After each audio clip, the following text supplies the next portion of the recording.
Good evening, good afternoon, everyone. Welcome to today's talk.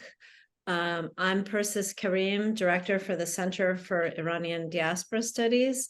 And today we have the pleasure of having Dr. Sahar Sadeghi, who will speak to us. She is an Associate Professor of Sociology at Muhlenberg College. Her research is organized around race, migration, and the Iranian diaspora. Her recently published book, Conditional Belonging, Iranians in the Wake of Anti-Muslim Politics, details Iranians' complex and contradictory relationship with race and belonging through a comparative analysis of the Iranian experience in the United States and Germany. And she focuses particularly on the immigrants' different processes of racialization in those two contexts. I want to thank you all for coming. I think today we're going to hear first from Dr. Sadeghi, who will give a presentation outlining her book. I want to invite you to purchase this book. It's in paper, and it's a wonderful contribution to Iranian Diaspora Studies, which is an emerging field, and comparative studies like this are really important to be thinking about. What are the ways that Iranians are identifying themselves and being identified in various locations, and thinking about it in the context of course, today's really difficult and challenging events matters a great deal, because of course we know that Iranians are sort of lumped in and implicated in a lot of the politics about what happens in the region of the Middle East. So thank you so much, Sahar Jun, Dr. Sadeghi. And without further ado, I'm going to let you talk, and then we'll have a brief exchange between Dr. Sadeghi and myself, and then we'll invite people around 4:45 to put questions in the chat, and I will read those in order to avoid any repetition. So thank you very much. Good afternoon, everybody. I hope you're well. Salam hal shoma. Thank you so much for coming. For those of you all around, I think, the country, I am currently in Philadelphia, but I know a whole bunch of you are probably joining from California, including my mother, who's probably recording me right now. So thank you so much for coming and spending this hour and 15 minutes or so with us. I just want to, first of all, of course, thank the Center for Iranian Diaspora Studies at San Francisco State University and Race and Resistance Studies for sponsoring this event, for having me. I'm really excited to be here with you all. I just want to give a quick indication about how I'm going to present. I have about 30 to 35 minutes to talk, and as you may know, academics, particularly those of us who teach, sometimes have a really hard time getting to the matter as quick as possible. As a sociologist, setting the context is really important, particularly in this kind of comparative work that is qualitative in nature. So I apologize if I'm going to skip over a few things. And I just want to tell you what particularly I'm skipping over. I'm skipping over methodological things, the actual minutia of the sample, the field work, but I'm very open to questions about that or comments. And also, I'm going to be skipping a bunch of history. There's history I'm going to be skipping over a little bit, and the national context of like history and racial history and immigration history in the US and Germany. So please bear with me in that. The book, of course, details all those things, but in my talk, I have to kind of, for the sake of time, cut that short. So let me just get started right away. And again, I'm very open to questions and comments about the things that I will kind of be skipping. All right, so what is conditional belonging about, right? What is the kind of story that I'm telling? In this book, I examine and I compare the everyday lived experiences of first and second generation Iranians in the United States and Germany. The data that is presented in the book took about approximately 10 years of research, ethnographic fieldwork, and in-depth interviews. This qualitative work was done in 2 waves. The first wave initially began in 2010 and 2011 when I went to Hamburg, Germany, and Northern and Southern California, and I had extensive conversations with Iranians, first and second generation. Then I returned to the field and I spoke to the Iranians I had spoken to 5 years prior in 2016 in Hamburg, Germany, and then I returned to the field 2017 and 19 consecutive summers in Northern and Southern California. So what the book really has is longitudinal qualitative data.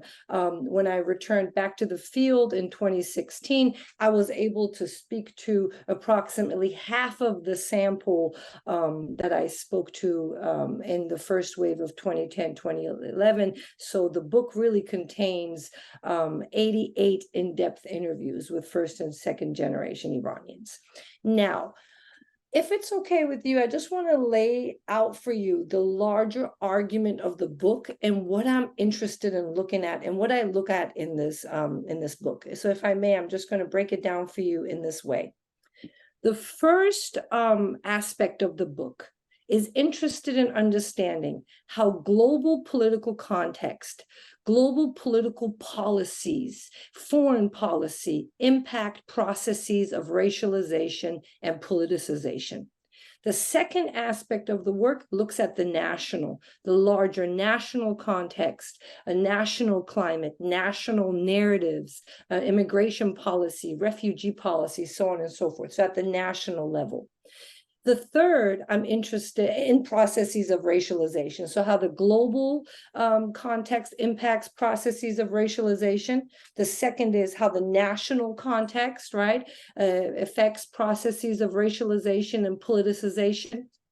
The third aspect of the work wants to understand how being racialized, how being racially othered, how experiences of exclusion, marginality, experiences of discrimination lead Iranians to experience something I call conditional belonging. And fourth, my work is interested in how Iranians cope. How do they navigate? How do they respond? How do they deal with being racialized, racially othered, and excluded?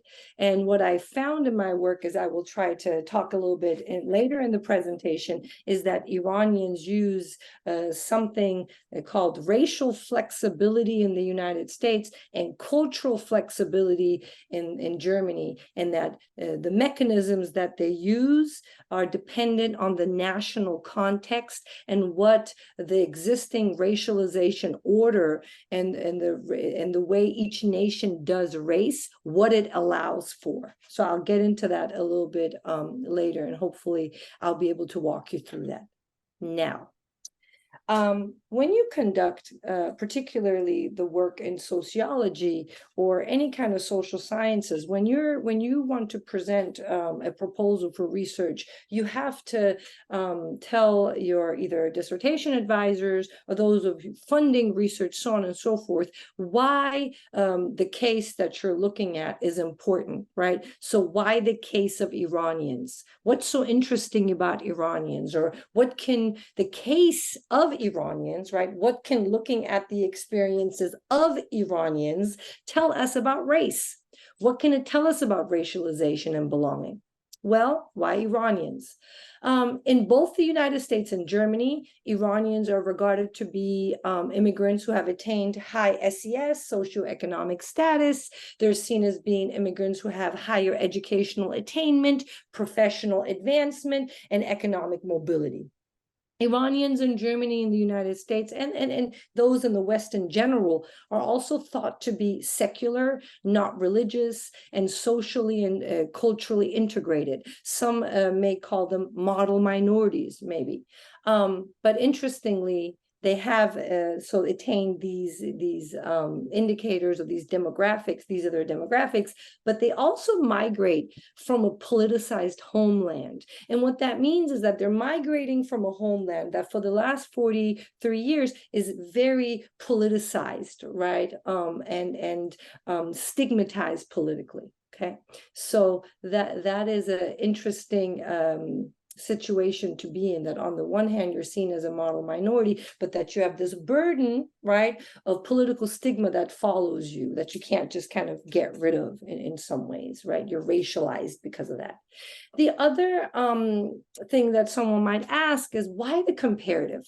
What is interesting or important, or what do we gain, right? What do we gain from comparing Iranians in these two national contexts, the US and Germany? And if I may, I just want to walk us really quickly, if I can, why the comparative is interesting and important. Well, one is that the United States and Germany continue to have sizable Iranian communities and continue to be prime destinations of migration and immigration for Iranians. So they have sizable Iranian communities. But the other aspect is that there's certain similarities and also important differences between the US and Germany as nations. One, the similarity is that both the US and Germany are racial states, are nations with a history of colonialism, are nations with a history of settler colonialism, Nazism, fascism. However, despite that history, they also have different systems of racial stratification. They in some ways other racialized differently. They have different national narratives and also histories of immigration. So the US prides itself of being a nation of immigrants, where Germany is not a nation of immigrants, does not have a history of immigration, but rather is a nation that accepts refugees and was mandated to do so after World War II because of the Geneva Convention, in order for them to become a part of the international community. So there are some differences there.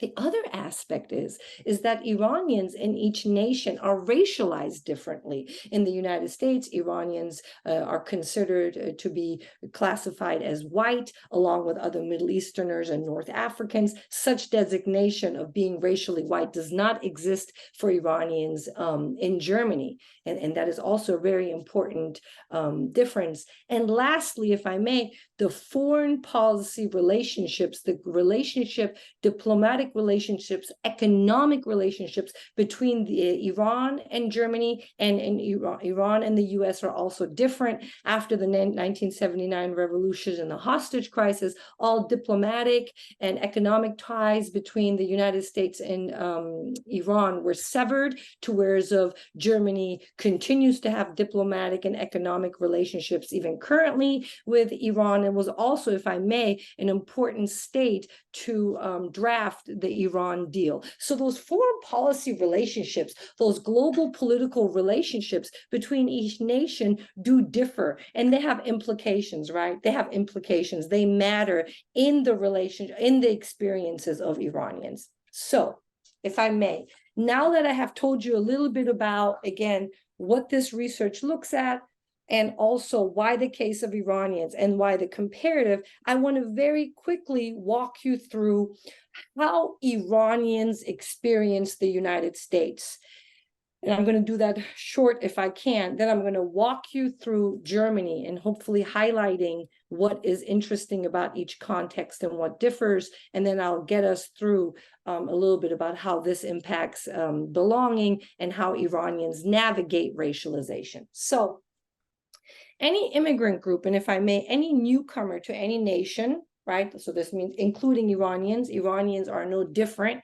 Any newcomer, any new migrant group or immigrant group that comes into a nation is also immigrating into a nation with a specific racial history, with a specific racial stratification order, okay? So Iranians who are immigrating into the United States are immigrating into a nation with a history of enslavement, with a history of settler colonialism, with a history of anti-immigrant movements and anti-immigrant policy. However, right? Despite that history, the United States also continues to pride itself and give the world, right, so both domestically and worldwide, the illusion that it is still a nation of immigrants, where people, regardless of religious, racial, ethnic, national background, can one day become American. So in this case, in the United States, the race-based dimensions of nation-state making, the race-based dimensions of immigration and citizenship are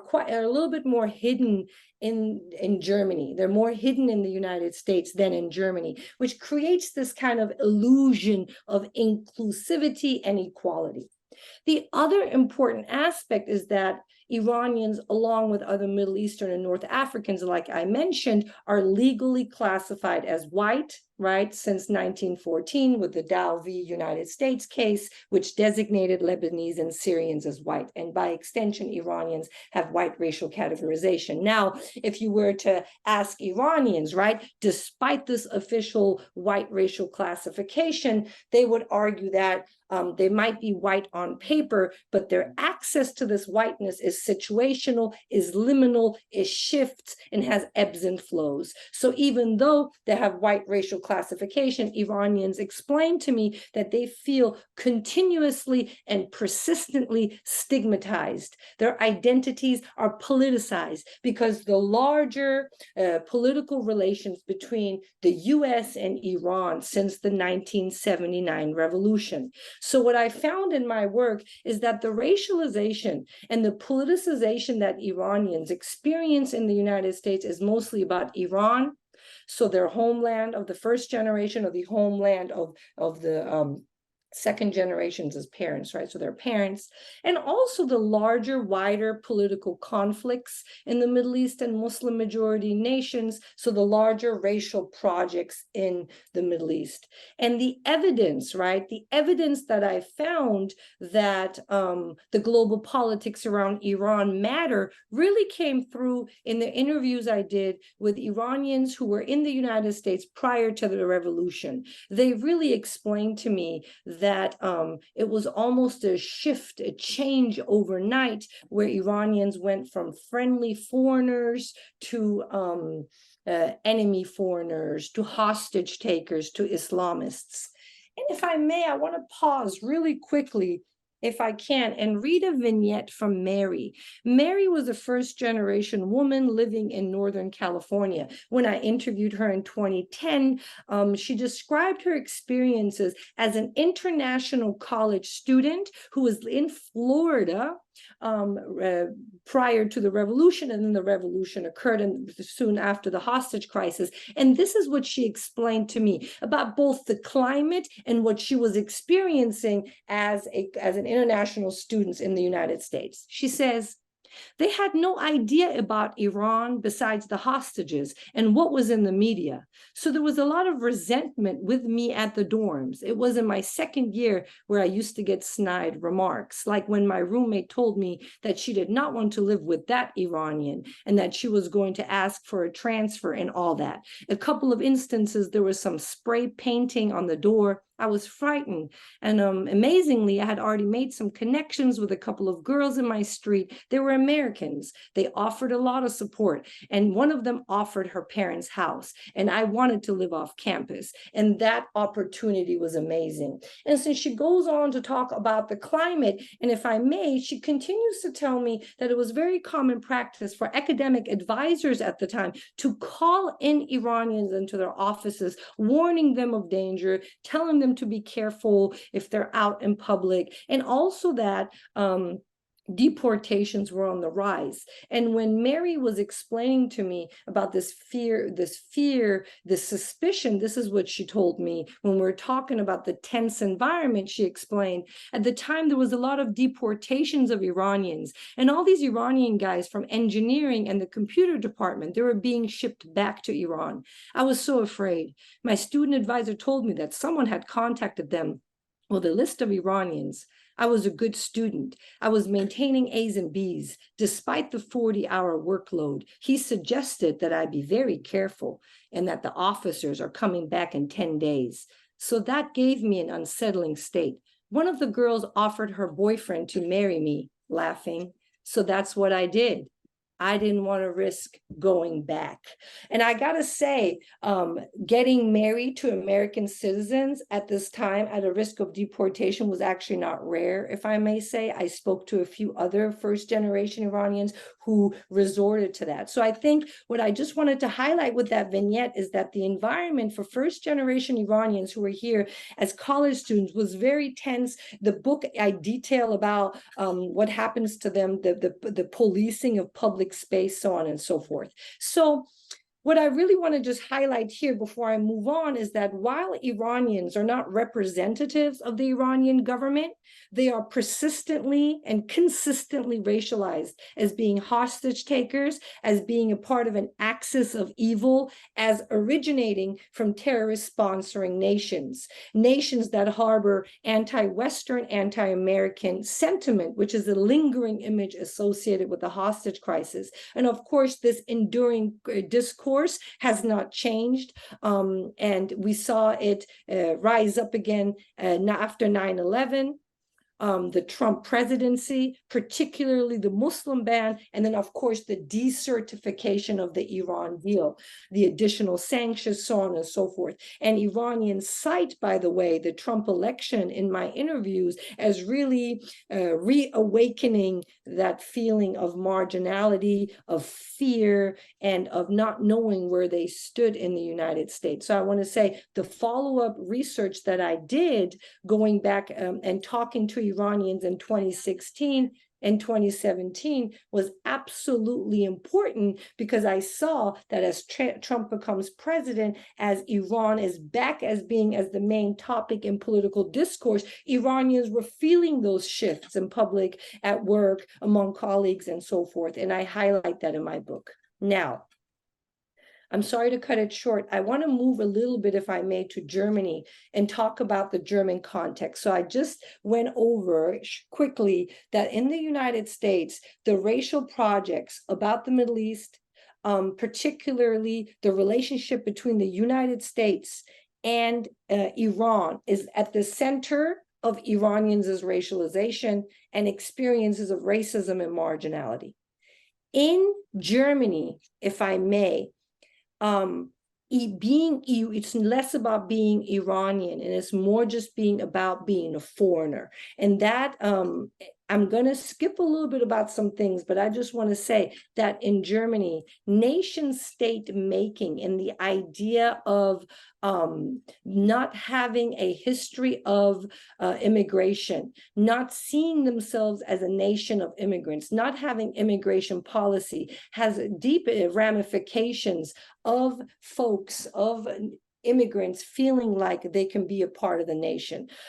In Germany, similar to the United States, descent, blood, or ancestry, as we call it, was used as criteria for nation state making. So from the late 17th century, and especially the 19th century onward, the European Enlightenment philosophies, theories, and German Romanticism really influenced German state making.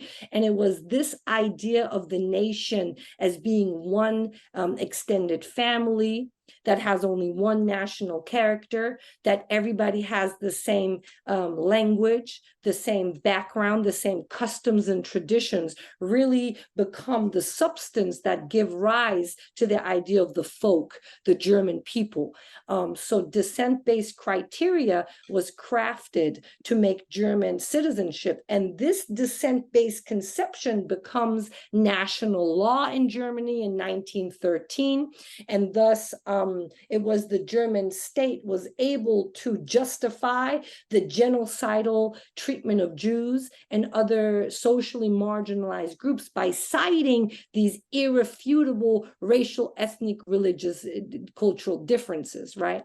So after the fall of Nazism, after World War II, the question remains is whether these descent-based understandings of the nation, of the people, of German culture remains. And that is something I found that does remain. So I just want to quickly say, there are two main, one could say, reasons or sources for non-Germans in Germany after World War II. One is that after World War II, Germany had to adopt asylum policy into German basic law. So the German constitution had to adopt asylum policy, universal asylum policy into law. And that is how Germany became a quote unquote liberal state. The second aspect of flow of non-Germans into Germany after World War II was the history of accepting migrant workers.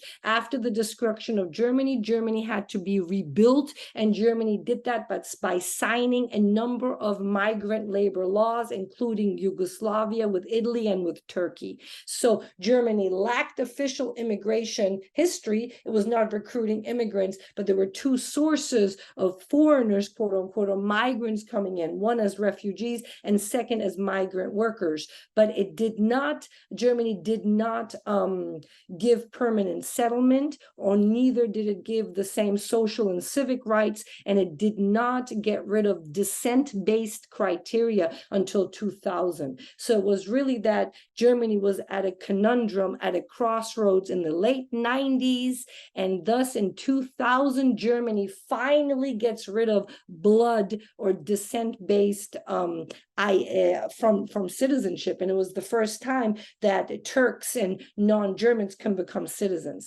And it is really in that larger context that we find Iranians immigrating into a nation that is not an immigrant receiving nation, that is not a nation where they have white racial classification, but they've been accepted after the revolution, and particularly the hostage crisis, as political refugees who are fleeing asylum. And that has ramification to the extent of which Iranians and other migrants, even if they've been there for 2, 3, or 4 generations even, can feel like they become German. So when I spoke to basically Iranians, if I just want to cut it short, when I spoke to Iranians in Germany, there was no doubt that phenotype mattered. None of them thought that they were white. None of them thought that they become German. What Iranians found themselves navigating is a system of, I will always be a foreigner, and thus I better become a good foreigner.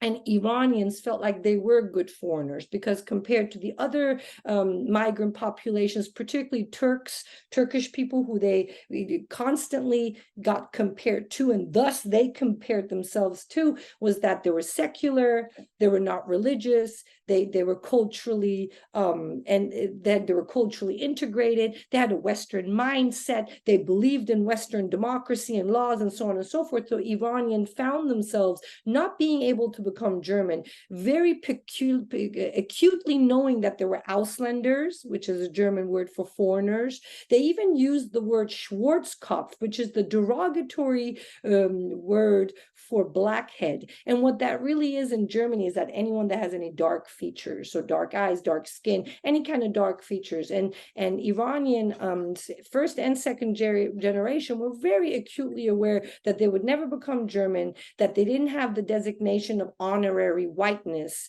and that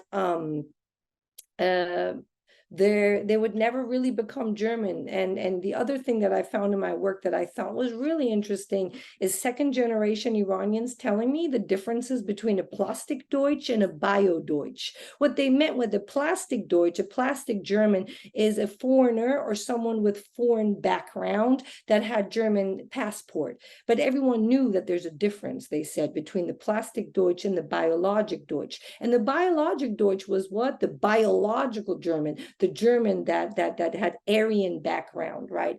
And we could go on and on, by the way, about how like whiteness is defined in the United States. In Germany, it's defined as being Aryan, and whiteness really is about having very light features, blue eyes. So we could go on and on about that, but that was very clear in the German interviews that they saw race differently, they felt phenotype mattered differently. And if I may, the second generation, again, there wasn't much difference in how they felt they were treated as even children of immigrants, even though they were born and raised there, had citizenship, spoke German fluently, even if they had all German friends and so on and so forth. And if I may, this vignette to me is really, really important, particularly among the second generation Iranian young men who told me about what it felt like to be a foreigner in Germany as a young person. So if I may, I just want to pause here and read this vignette for you. When I asked Paul, a second-generation Iranian living in Germany, about whether having foreign ancestry or having a foreign background mattered, he said, yes, absolutely. I realized this back in grade school, and I still see it when I go out on weekends when people say, you fucking foreigner. I have lived through things. I was with my friends, we were partying, and I was trying to get in, and the guy at the door told me, today, we're not letting foreigners in. You go there with your German friends to party and they say they can get in and you cannot. This shocks my friends, but you can't really say anything. That's how it is. There is plenty of these kind of vignettes. I have another second generation gentleman by the name of Kami, who was a undergrad at the University of Hamburg, told me this about being a foreigner and all the stereotypes levied against you. He goes, it seems to me that they don't care to distinguish. It's unimportant to know the differences between people if they have dark hair. They must be from those regions. They have stereotypes. Muslim equals terrorist, or they say, you're from a terrorist nation. It's more about being a foreigner, being from the Middle East, and specifically being a Muslim. And this is something that continuously came up in the German interviews, that it's not about being Iranian. It's not about really being Iranian. It's actually that when Germans find out that you're Iranian, they actually think it's better. They're like, oh, you're Iranian. You're not like them. So being Iranian in Germany actually carried a little bit more, seemed like symbolic value. And I want to say, once Iranians felt they were perceived as a better foreigner, they also leaned into that. So one of the responses, for example, to racialization that I found were the trope of being a good foreigner. And Iranians say, yeah, we are the good foreigners because we don't veil, we don't go to mosque, we don't give them a hard time, we learn German. So Iranians had very much internalized that they were good foreigners, and they thought that was a way they could evade maybe some of the marginality. And the other one is to culturally proving yourself, which I found to be beweisen. So another response that Iranians found is that in cultural social settings, they would try to prove to Germans that there were some of the good ones. And this really came through, and I know I'm skipping some things, but I just wanted to tell you the way it came through in Germany in my follow-up interviews is when I returned in 2016, Germany had just accepted 1.2 million Syrian and refugees, Iraqi refugees, and Afghanis.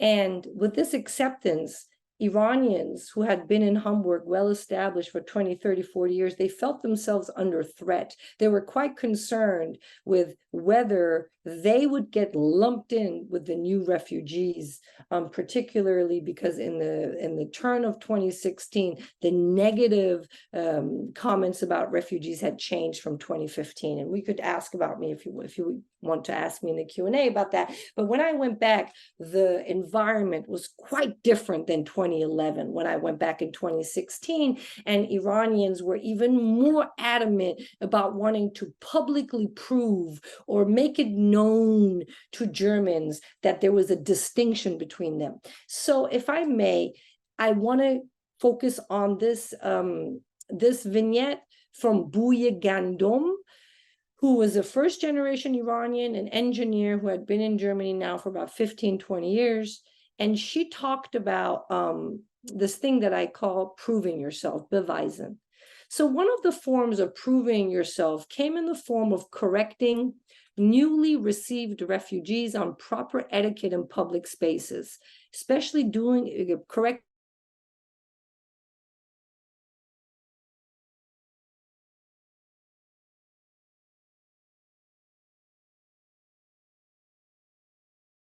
Did you lose me for a little bit? I'm sorry. Okay.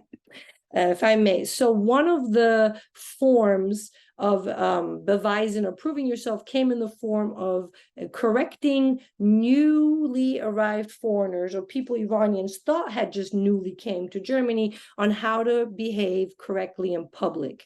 So it came in the form of cautioning foreigners not to talk loudly on the phone, not to eat on public transportation, not to speak their mother tongue too loudly, or even telling foreign men German women may dress like this, but that doesn't mean you can stare at them. So it seemed to me in the interviews that seemingly a lot of Iranians felt that their fate in Germany, their future in Germany, was really tied to how other refugees behaved. And so when I asked Buya Gandom about her recent encounters, she told me also being a foreigner, I may allow myself to tell them that eating here is prohibited, that you cannot talk loudly on your phone, but a German would never do this.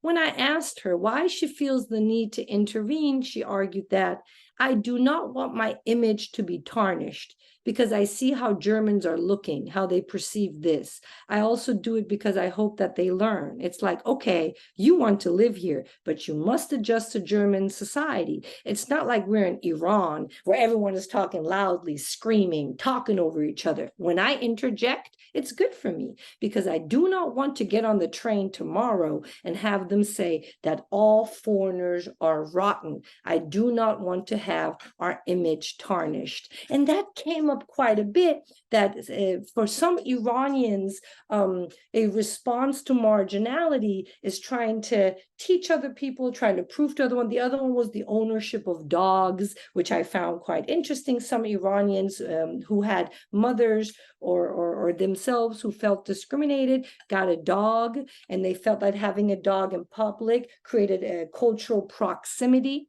And so I call that cultural flexibility. So Iranians can't pass into whiteness, they can't pass as another group, but they can have these cultural gestures to signal to Germans that they are culturally similar. In the United States, Iranians employ racial flexibility, and that has somewhat to do with racial ambiguity. So it's about changing the conversation, not saying you're Iranian. Sometimes it's very deliberately trying to say, I'm Persian, I'm not Iranian, so that people say, oh, Persia. There's also what Iranians are doing. There's quite interesting. And I've had, the other one is changing your name. Muhammad becomes Mo, the changing of name as a way to not have your name be a source of conversation.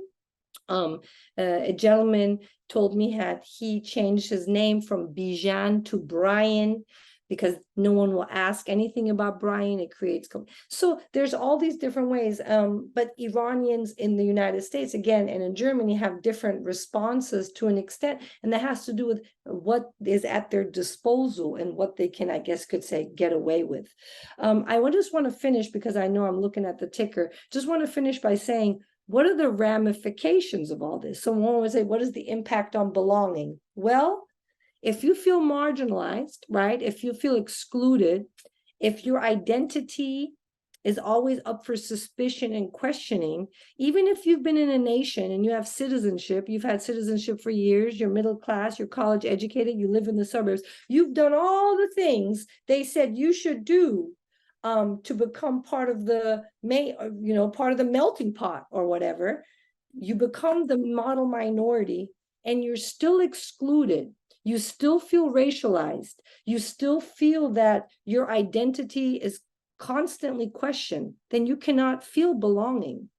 Because unconditional belonging is a two-way street. Right.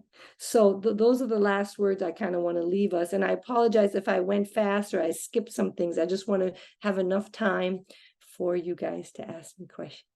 Thank you. Okay. Thank you, Sahar. Very interesting. And of course, we know that you're just touching the highlights of your book.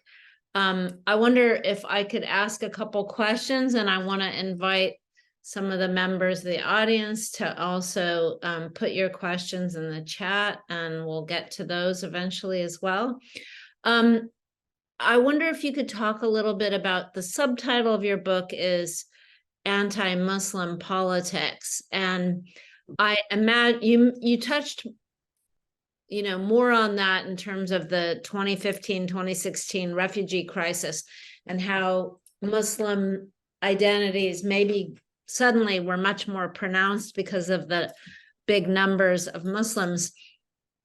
But here in the United States, we have like the hostage crisis, the Iran-Iraq War, Khomeini's policies, which had an impact, and then, of course, 9/11, and then Trump. And so in some ways, there have been more ideologically anti-Muslim policies that you could say were consequential from the last 45 years. And I wonder how Muslim identities get collapsed with all those other identities, terrorist, foreigner, whatever. Because Iranians are not just Muslim either. They're Baha'is, Jews, Christians, and Muslims. And I wonder if you could comment a little bit about the conflation of Muslim with some of those other distinct identities in the US context. Thank you so much for that.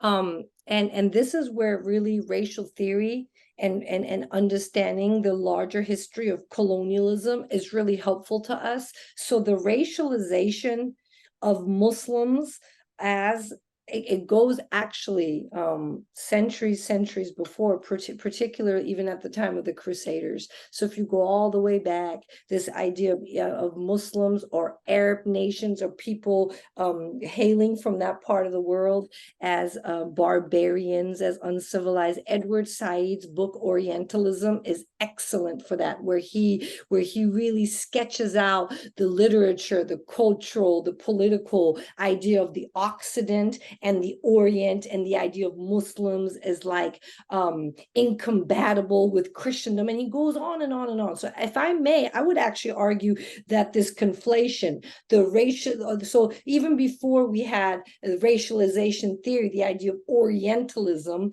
as backward, uncivilized, and also this idea of Islam as antithetical to modernity. So it's a very long racial project, and which is why, if I may, which is why it's so effective at working and at lumping in the United States. The history of it is here. The history of colonialism of it is here. So all you really do is, like, I just want to say, all these things are additional layers. And what I mean by that is the racialization of Iranians or people all hailing, that collapsing did not start with the revolution, 1979. It did not start with the hostage. Every single event, though, is another layer. And I think right now, if I may make this opportunity, we're in another layer now.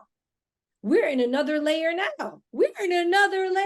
I just want to ring that alarm of the rise of Islamophobia. If anyone is watching these monitors or looking at the uptick, the uptick of Islamophobia, along with anti-Semitism, Islamophobia in Germany. So I think the reason why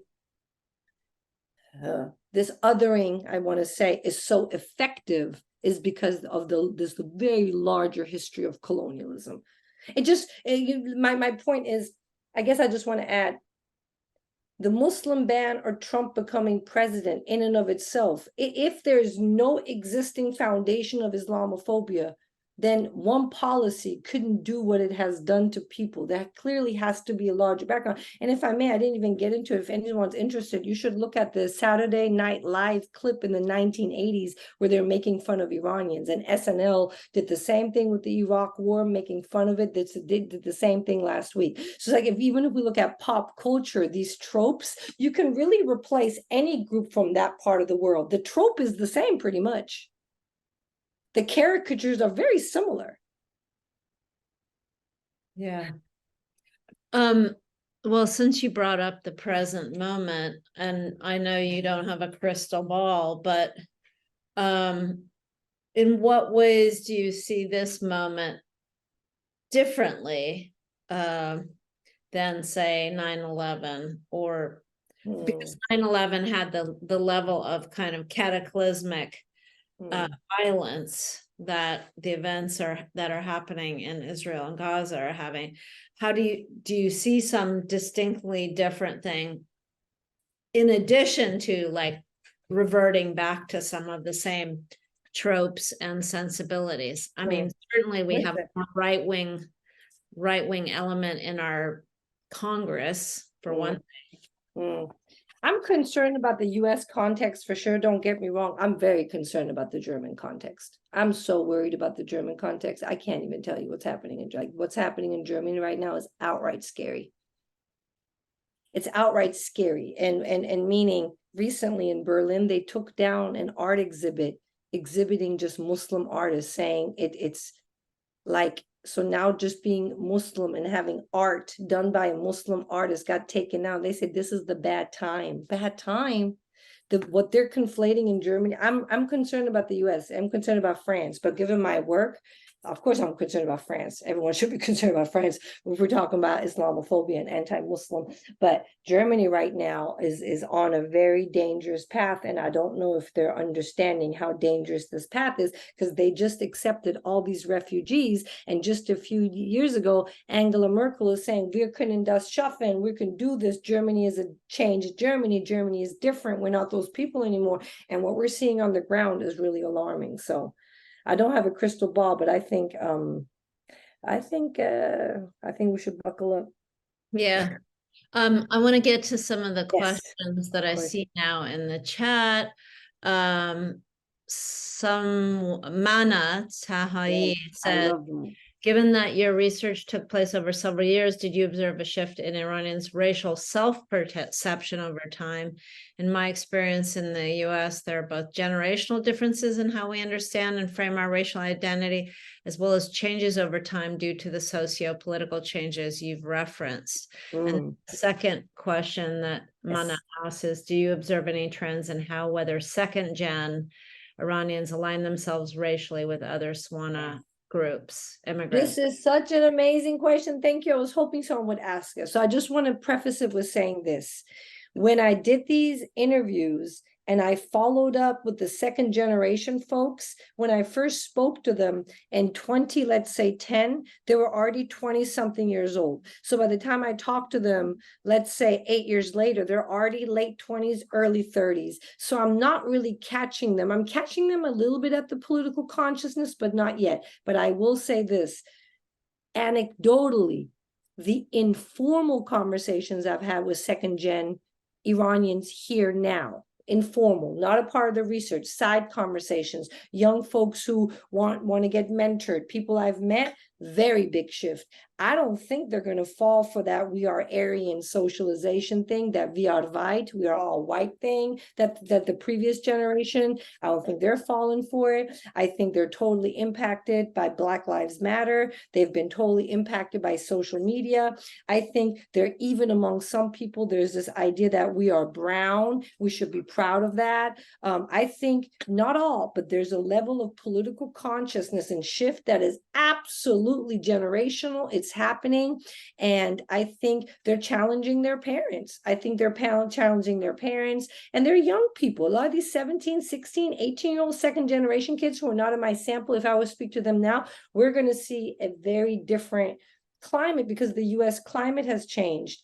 And there's also, yeah, I just want to say that. So let me go back to what other question was there, because that's what I think. Yeah, the other one I've noticed, hey Manajun, the other thing I wanted to tell you is that in the post-Trump interviews, Iranians who had all these liberal feelings, Obama is president, all is good, we're post-racial. When Trump came into office, they had a whole 180. They started questioning would they'd ever belong. They had questions about people who, by the way, were green card holders who didn't under Obama think they should become citizen, all of a sudden became citizens. So I just want to say, I think not for all, but for some people, that's racial self-perception shifts when excuse my language, when shit hits the fan. It seems like in times where things are going kind of okay, Iranians don't, maybe, and it's not just Iranians, but they don't feel that sense. But when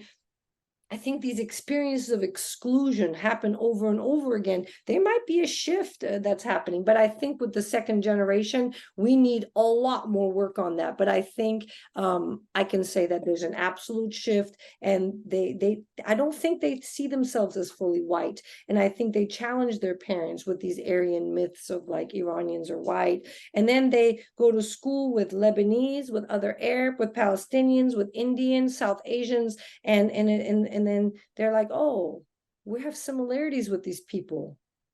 Our language, our food, our customs, they do this with their at home. And then they go home and say, why did you say we're closer?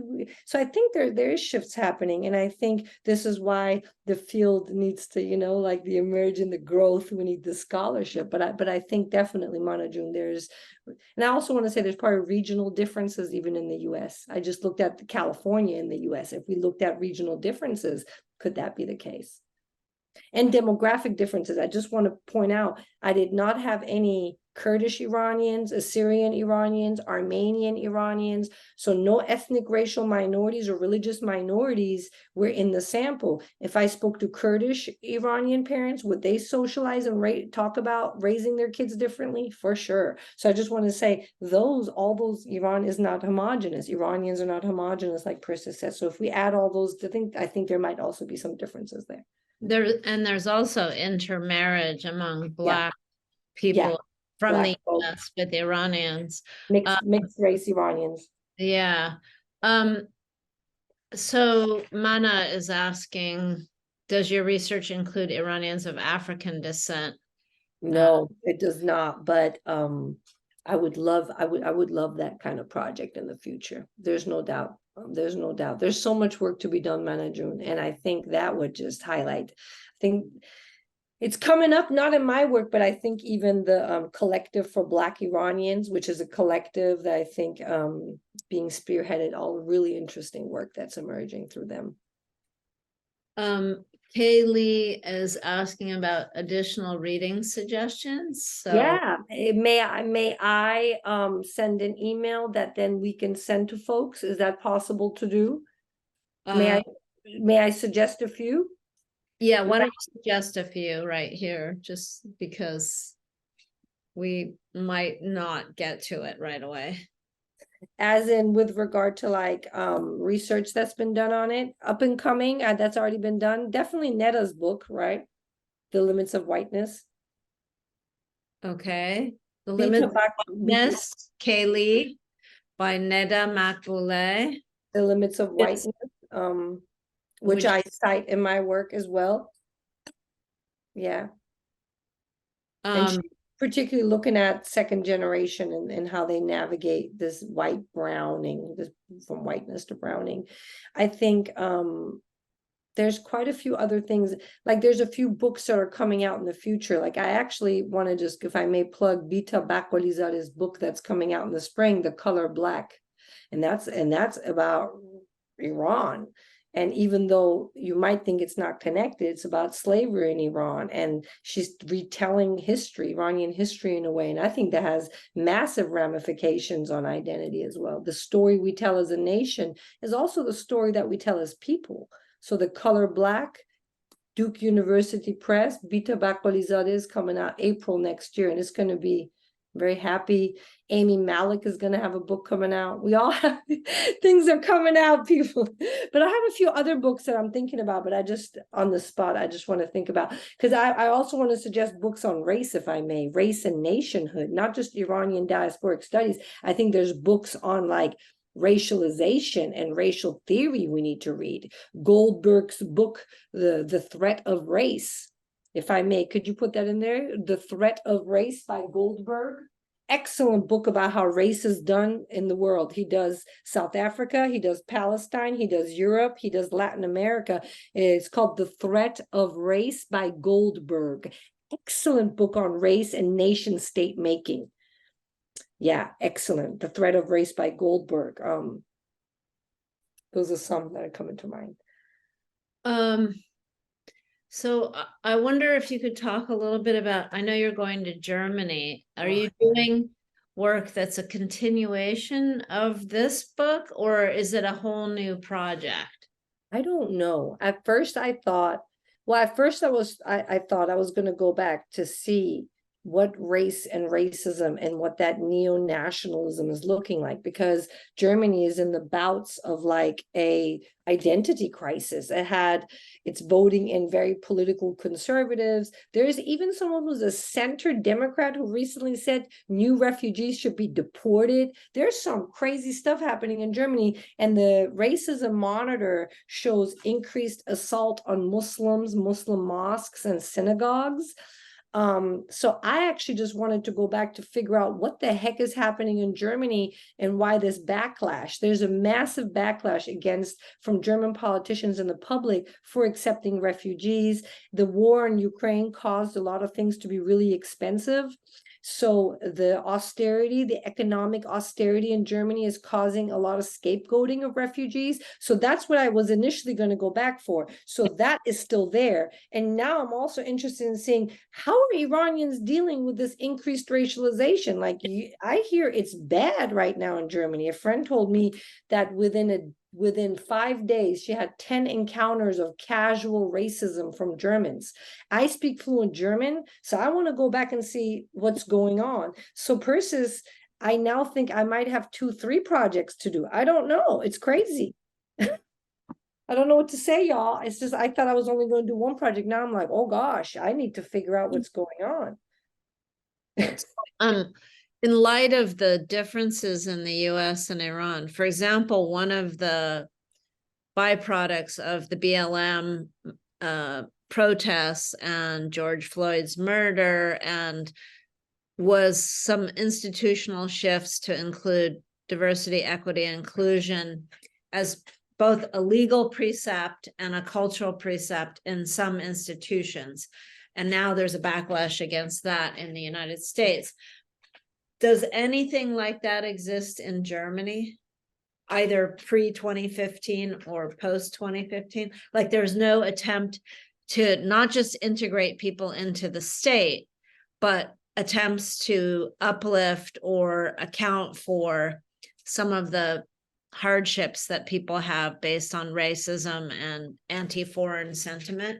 No, and Germany never had a civil rights movement. Germany never had a civil rights movement. They don't have these kind of laws that we have, even on paper, like affirmative action, equal opportunity policies, even if they're just symbolic that we have and we say they don't abide by them. They don't even have that. It's rough stuff. Pega June, what a comment. Can we address Pega's comment, please? Yeah, go ahead. Oh, yes, Pega. Sat 100%, no doubt. Religious trauma and internalized Islamophobia. I'm sorry, and I'm trying to be generous here, please. Not being able to chew gum and walk at the same time. We have some work to do, meaning not understanding how sometimes they're so hurt. Thank you, Pega June, for naming trauma. That's another aspect. I want to work on trauma, actually. It's actually something that keeps coming up. Thank you for reminding me. Again, I think Iranians carry a lot of trauma, deep trauma. And because they are so hurt that this government in Iran is still in place, and the way governments, theocracies, right, abuse religion. And then, of course, there's another foundation that some Iranians feel like our true religion was Zoroastrians. These Arabs came and invaded us and brought their barbaric stuff with them. There's a foundation there, this anti-Arab, anti-Muslim stuff that we have. Some of us have, not all of us, some of us have. Then you add the revolution. Then you add Khomeini and all that. Of course, they're traumatized. So then they see whatever is happening right now for Palestine through the prism of that Iranian government, which is why I got into some arguments recently with even people that are my loved ones, not my parents, but loved ones, family members, who the minute I said something, they're like, Iran is funding them. Iran is funding them. Iran is behind this. Iran is behind this. And because their focal point is that pain, they're unable to connect it and say, okay, this differentiate, correct, you're hurt. But, and then of course the Iranian government's like financial support over certain resistant groups. Iranians know that, which is why within Iran, what the state says, even in Iran, there's a day called Quds Day, where everyone goes to protest showing solidarity for Palestinians. Not all Iranians within Iran like those celebrations. They think their money shouldn't be funding. Give us the money that you send elsewhere. So Pega Jun, yes, it's deep. It's trauma, but it's also that, you know, they think that that government funds things like that. And so the dehumanization, the absolute silence from Iranians before we walked in, if I may, Persis, I know this is recorded, so I hope people receive my comments with an open heart and mind. I have an issue with Zan Zindagi Azadi only applying to the Iranian I have a hard time not thinking that other women across the globe, that Palestinian women, other women who are oppressed, don't get to fall under that banner of freedom and love. So I think Iranians, we should think about whether our liberation struggles and our human rights struggles that we want to, like the future that we want to build, who's included in that future? Let me just say that. Is that okay? Yeah. Sheila is asking for some guidance about emerging Iranian American scholars who are operating in this new political wave that we're in. And she says, I'm pre-candidacy PhD student and want to add to racialization, decolonization research. Good. I would say, Sheila June, no fear.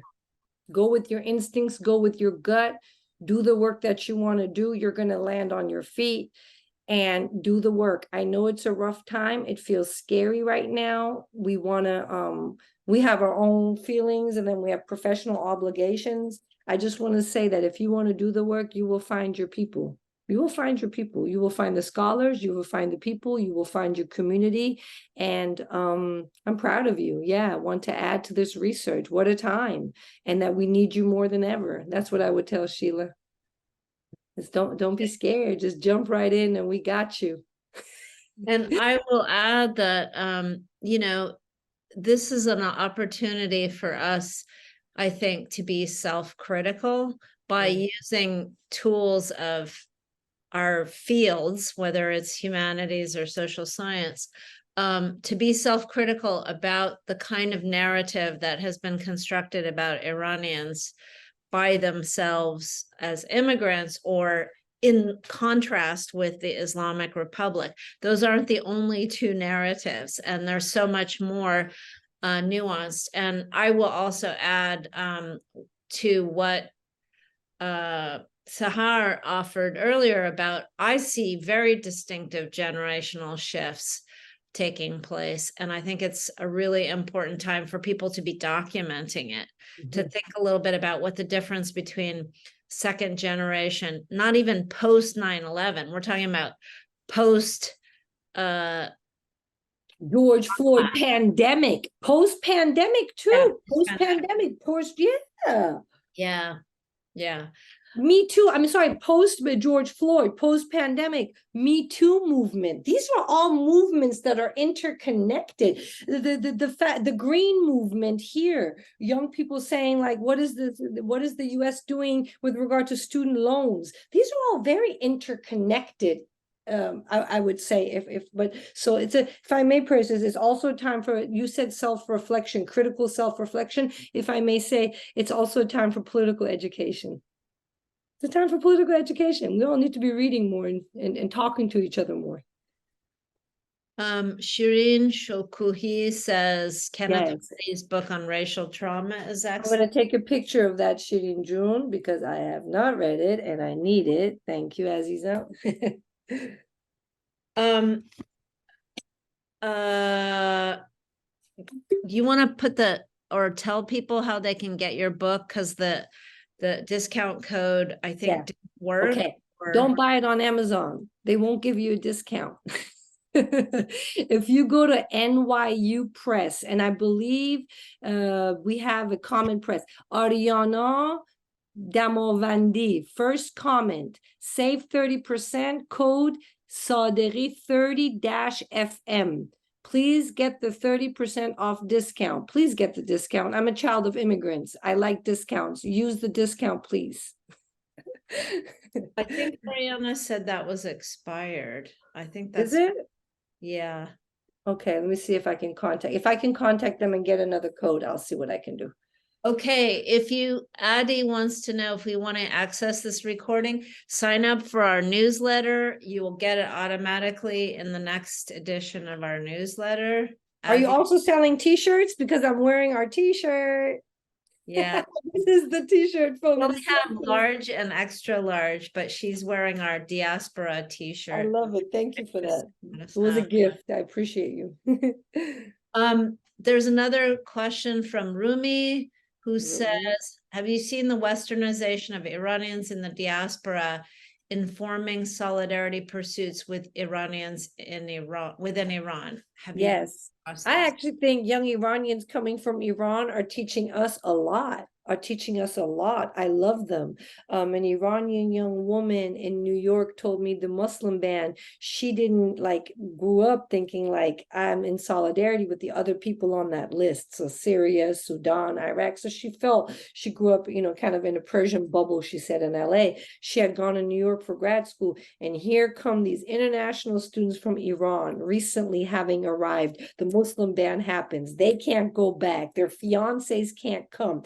Everyone is stuck in limbo. And those young Iranians who had just came took her hand and say, we need to go to this protest. This is bigger than just us. So I actually think some of those Iranians coming from Iran are very politically educated, a lot of them, and they can teach us diasporic communities something, and they can break us out of these binaries, because a lot of them defy the stereotypes that we think Iranians in Iran are like, right? Iranians in Iran are also very diverse in their thinking and their ideas. And so I don't know if that's anything, but I definitely think that it informs us and that we have a lot to learn from people, those living in Iran included. Any other questions from the audience? I'm going to ask you another question about Germany. Do you see differences in terms of either political rhetoric or political violence in two contexts that are distinct? And I mean, you mentioned, for example, regional differences in the US. So for, people in the Deep South or Texas might have a different experience. Are some of those things true in Germany also? Oh, yeah. If you're living in Hamburg and Berlin, where there's much bigger populations of immigrant and migrants, you're going to probably feel you feel a little bit more safe. I'm not saying that they're not sites of fun, but you feel a little bit more safe. But being in the smaller villages where there is no migrants there, no foreigners there, they know nothing about foreigners. Oh, it's rough. It can get really, really rough. And I think for Iranians in Germany, what I found interesting is sites of discrimination tend to be on public transportation, at work. And one thing I want to tell you, in Germany, I don't know if people know this, when you want to apply for a job, you have to include a picture in your resume, in your job application. So if you're wearing hijab and you look super foreign and you're a man, good luck. I also want to tell you there were gender differences in Germany. Some Iranian women told me that the Iranian men and the foreigner men have it way worse than them because they get seen as criminals and terrorists, where Iranians in Germany, the women particularly felt they were very exotic and they were very good, they were seen as being really pretty and good looking, and that German men really preferred them. So the idea of being racialized as being a hijabi or a traditional woman didn't exist for Iranians, because most of them also didn't veil and they were quite secular. If my sample included women who wore hijab, who were much more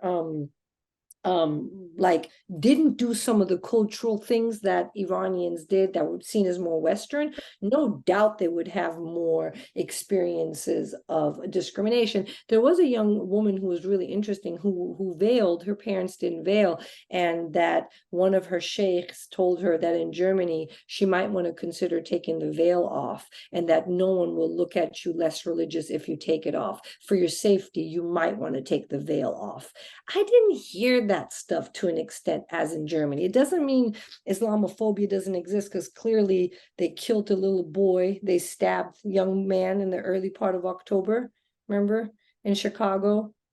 the landlord said, you effing Muslim, and stabbed that little 8-year-old boy 20-something times. The Muslim American physician who just got murdered recently. So clearly Islamophobia exists here, but the ways in which Iranians seem to feel it in Germany, it seems to be a little bit different. And I think I want to get at that a little bit more.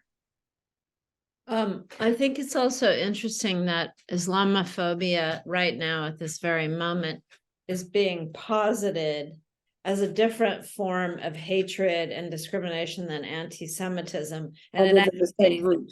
They're the same exact root. They come from the same. And this is why I said, by the way, if I may give you another book, George Frederickson's Racism: A Short History compares U.S. racism to German racism, and says why they're a little different, but why they're the two sides of the same coin. George Frederickson, he's a historian. Racism: A Short History. Really amazing stuff here, because that's exactly what it is. Islamophobia, white supremacy, anti-Semitism, they're all from the same root. And they all, by the way, come from the history of social Darwinism and the European Enlightenment, if I may, the pollution of European Enlightenment. I mean, I don't know if those philosophers meant it in that way, but taking. Also really interesting, if any of you saw the news on Monday, Trump's also adding a new layer of identifying people who are critical, i.e. anybody who's left or not a Republican, as Marxist, communists, and use the word vermin, which is proto-fascist language. So I think one of the things that we're seeing both in the US and in many European countries is the rise of like public discourse that being violence against leftists or critics of the kind of right wing worthy of violent response. And if I may, Van Jones yesterday in Washington, D.C., when he was up there giving his speech, apparently he fumbled and he got, like, I don't know what happened. He lost his train of thought. He slipped and said, "We must take a stand against Muslims." Yikes. Whoa. Yikes. It slipped. And the thing is, he didn't correct it. He didn't say, what is it? He just said, and then he just kept going. And it's like, is that a Freudian slip?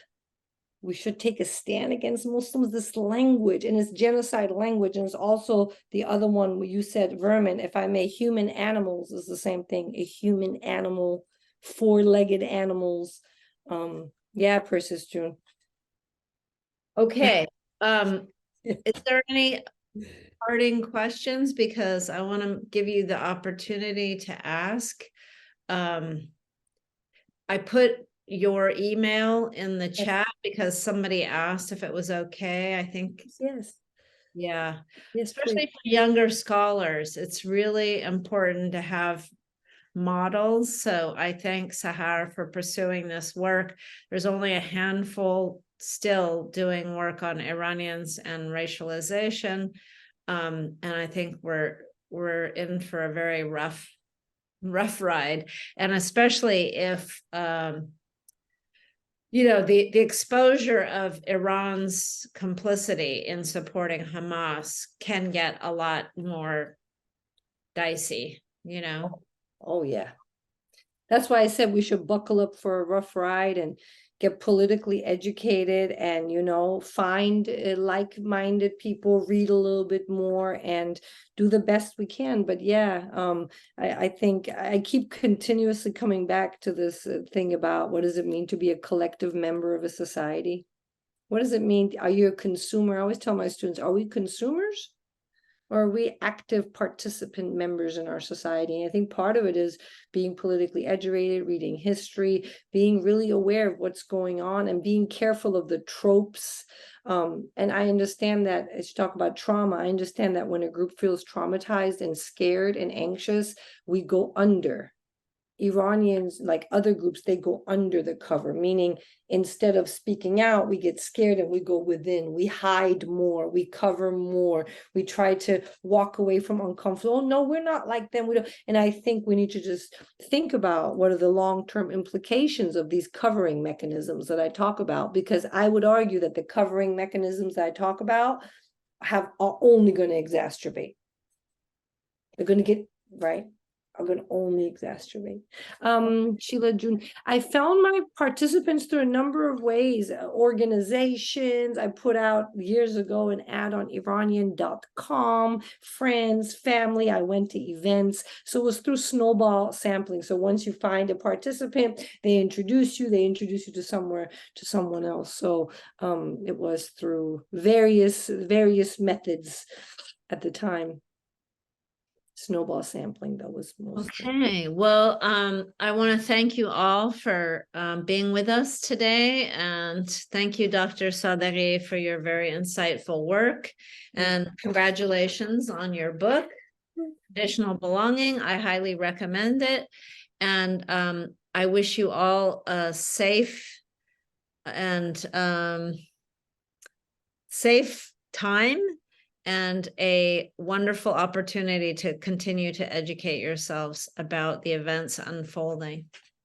Thank you, everybody, for being with us. I really appreciate you. And if you have any further questions, please email me. I'm open to conversations further. And I hope to have more conversations in a more, in different formats and forms. Okay. Thank you so much. Bye, everyone. Be safe. Khuda Hafiz.